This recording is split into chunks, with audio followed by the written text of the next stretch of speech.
여러분 혹시 이런 경험 없으세요? 주변에서 저 사람 진짜 괜찮다. 완전 좋은 사람인데 왜 그렇게 시큰둥해? 라고 말하는 소위 좋은 사람을 만나는데도 뭔가 모르게 지루하고 금세 식어버리는 감정 때문에 고민했던 적이요. 아니면 반대로 나한테 너무 막대하고 힘들게 하는 사람한테는 왜 그렇게 매달리고 질질 끌려다니는지 정말 이해할 수 없는 연애 심리죠? 오늘은 이 미묘하고 때로는 위험하기까지 한 연애의 늪, 즉 연애 중독이라는 심리적 현상에 대해 깊이 있게 이야기해볼까 합니다. 특히 유독 좋은 사람에게는 흥미를 느끼지 못하고 자꾸만 질리는 당신의 심리. 저변에 깔린 연애 중독 심리가 보내는 3가지 핵심 경고, 신호를 자세히 파헤쳐 볼게요. 과연 나는 이러한 경고, 신호들 중에서 얼마나 많은 부분에 해당하고 있을까요? 지금부터 저와 함께 솔직하게 자신을 되돌아보며 확인해봐요.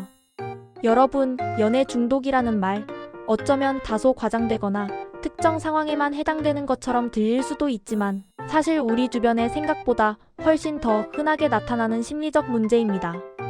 이것은 마치 알코올 중독이나 도박 중독처럼 스스로에게 장기적으로 해가 되는 관계라는 것을 인지하면서도 좀처럼 그 관계를 끊어내지 못하거나 끊으려 해도 실패하는 상태를 의미해요.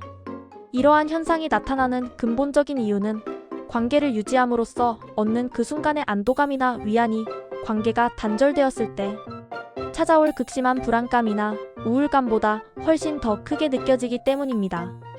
연애 중독에 빠진 사람들은 되게 깊고 몰입적인 관계를 반복적으로 추구하는 경향을 보이는데 문제는 그 관계가 결코 건강하거나 지속 가능하지 않다는 데 있습니다. 우리는 이것을 때때로 관계 중독이라고도 부르며 연애 중독은 관계 중독의 한 형태로 볼 수 있죠. 이 연애 중독의 가장 두드러진 특징 중 하나는 바로 왜곡된 관계 양상입니다. 마치 저울처럼 한쪽으로 무게추가 완전히 그리고 비정상적으로 쏠려있는 관계라고 할 수 있어요. 연애 중독자는 상대방에게 자신의 모든 것을 맞춰주려고 합니다. 심지어 자신의 본래 모습과는 거리가 먼 방식으로요.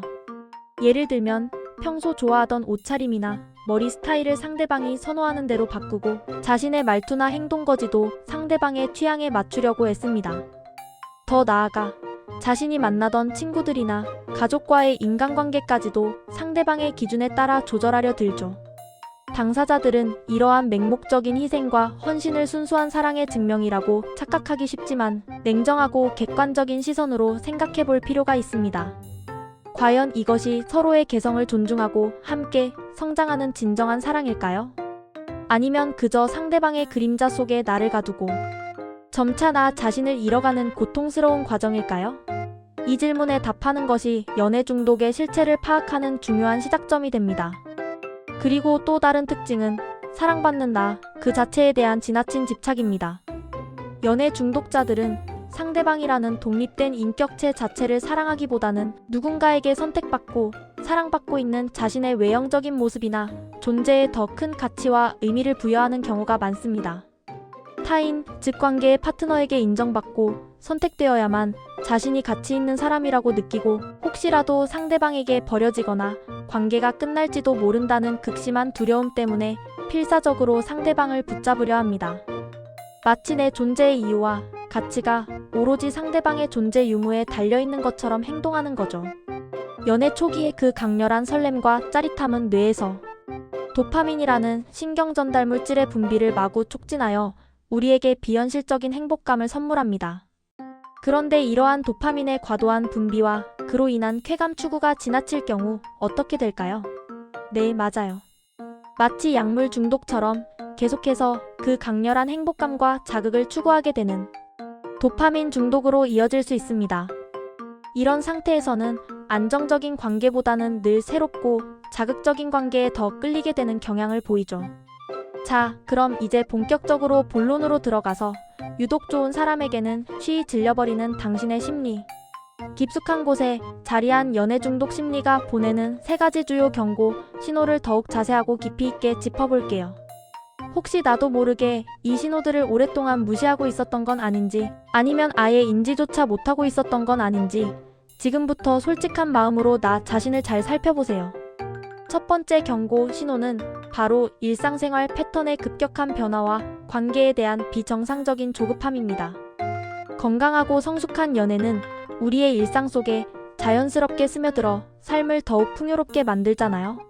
하지만 연애 중독에 깊이 빠진 사람들은 상대방에게 너무나도 많은 시간과 정신적 에너지를 쏟아붓기 때문에 자신의 본래 일상생활에 심각한 지장을 초래하게 됩니다.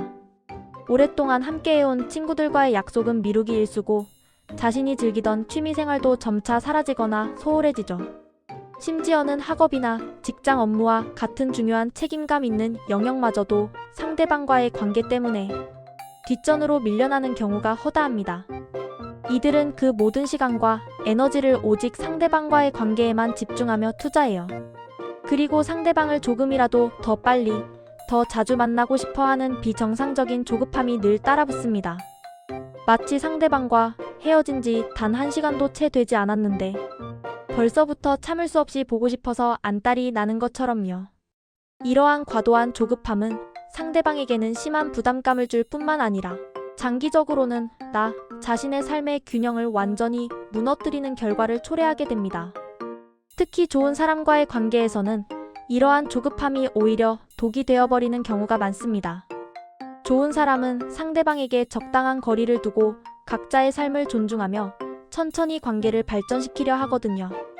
그런데 연애 중독자는 이러한 안정적인 속도를 견디지 못하고 상대를 숨막히게 하며 결국엔 그 관계를 스스로 지루하고 답답하게 만들어버리는 역설적인 상황에 봉착하게 됩니다. 왜냐하면 상대방과의 관계에서 오는 자극과 몰입 외에는 나를 채워줄 다른 의미 있는 것이 없다고 느끼기 때문에 그 관계에서 오는 자극이 조금만 줄어들어도 금세 극심한 공허함과 지루함을 느끼게 되는 것이죠. 이것은 연애 중독의 아주 전형적인 패턴입니다. 두 번째 경고 신호는 관계에 대한 맹목적인 맹신과 자기 자신을 잃어가는 지나친 희생입니다.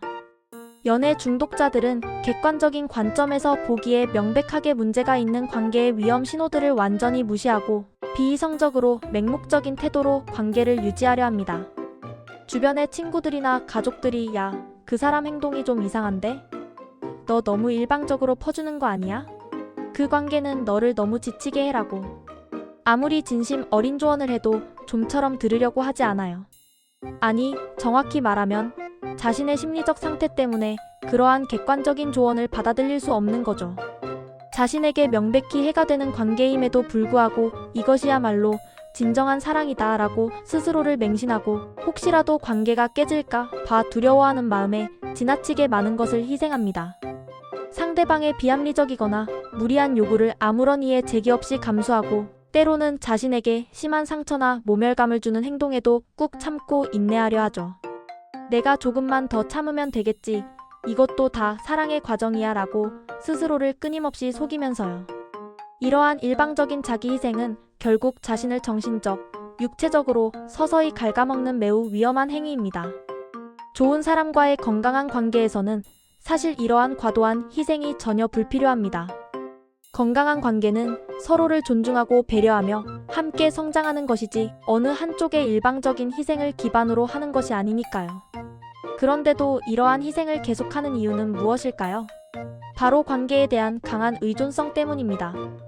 이 관계가 끊어지면 나는 아무것도 아니라는 심리적 금단 증상, 즉 견디기 힘든 불안감이나 깊은 우울감을 너무나도 심하게 느끼기 때문이죠. 이런 고통을 피하기 위해 스스로를 소진시키는 희생을 택하는 것입니다.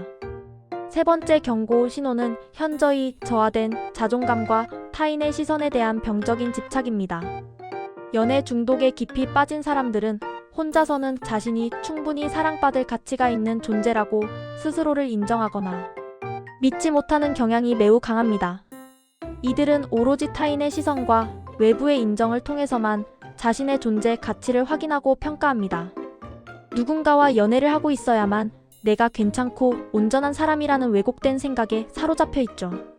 그래서 관계가 끊어지거나 이별을 맞이하게 되면 자존감이 바닥을 치고 나는 아무것도 아니라는 극심한 절망감과 무력감에 빠지게 됩니다. 이러한 뿌리 깊은 자존감 결핍은 좋은 사람과의 관계를 오히려 망가뜨리는 치명적인 요인이 됩니다. 상대방이 나를 진심으로 좋아하고 아껴줘도 내가 과연 이런 크고 좋은 사랑을 받을 자격이 있을까? 언젠가 이 좋은 사람도 결국 나의 이런 모습에 실망하고 나를 떠날 거야 라는 근거 없는 불안감에 시달리고 결국엔 스스로 관계를 파괴하는 자멸적인 행동을 하기도 해요. 상대방의 작은 행동 하나하나에도 과도한 의미를 부여하고 불안해하며 집착하다가 결국에는 그 좋은 사람마저도 지치게 만들고 질려버리게 만드는 거죠. 아이러니하게도 그 좋은 사람이 주는 안정적이고 평화로운 사랑은 연애 중독자에게는 오히려 자극적이지 않아서 사랑받는 나의 존재감이나 특별함을 강하게 확인시켜주지 못한다고 느끼는 겁니다. 이는 자존감 부족에서 비롯된 왜곡된 사랑의 형태라고 할 수 있습니다. 자, 그럼 혹시 나도 연애 중독의 늪에 빠져 있는 건 아닐까 하는 깊은 고민이 든다면 지금 당장 스스로에게 다음과 같은 3가지 핵심 질문을 던져보고 솔직하게 답해보세요. 이 질문들은 자신의 연애 패턴을 객관적으로 돌아보는데 큰 도움이 될 겁니다. 첫째, 내가 지금 고민하고 있는 이 관계가 나에게 진정으로 주는 긍정적인 이점은 무엇인가? 이 관계가 정말 나를 인격적으로 성장시키고 삶을 더욱 행복하고 풍요롭게 만드는지 아니면 그저 외로움이나 공허함을 일시적으로 채워주는 불안정한 수단에 불과한지 냉정하게 돌아볼 필요가 있습니다. 둘째, 내가 상대방에게 쏟는 만큼의 배려와 노력, 그리고 사랑을 상대방도 나에게 똑같이 돌려주고 있는가? 건강한 관계는 본질적으로 쌍방향적인 상호작용을 기반으로 합니다. 일방적인 희생과 헌신은 결코 건강한 관계라고 할 수 없으며 언젠가 한쪽이 지쳐서 무너질 수밖에 없습니다. 마지막으로 셋째, 혹시 내가 진짜로 원하는 것이 상대방이라는 독립된 인격체 자체가 아니라 누군가에게 사랑받고 있고 소유되고 있는 나의 피상적인 모습은 아닌가? 이 질문에 대해 솔직하고 용기 있게 답하는 것이야말로 연애 중독이라는 굴레에서 벗어나 진정한 자아를 찾아가는 첫걸음이 될 겁니다. 이 질문을 통해 나의 진정한 욕망과 결핍을 마주할 수 있습니다.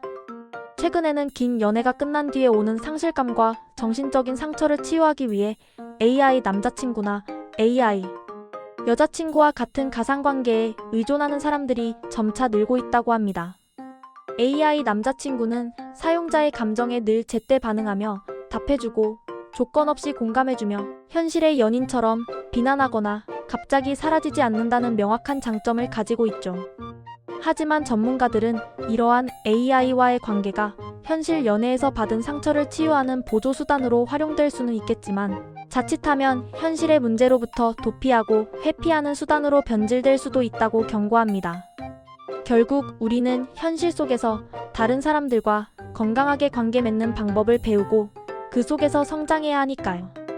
AI가 줄 수 없는 진정한 교감과 성장은 현실에 있습니다.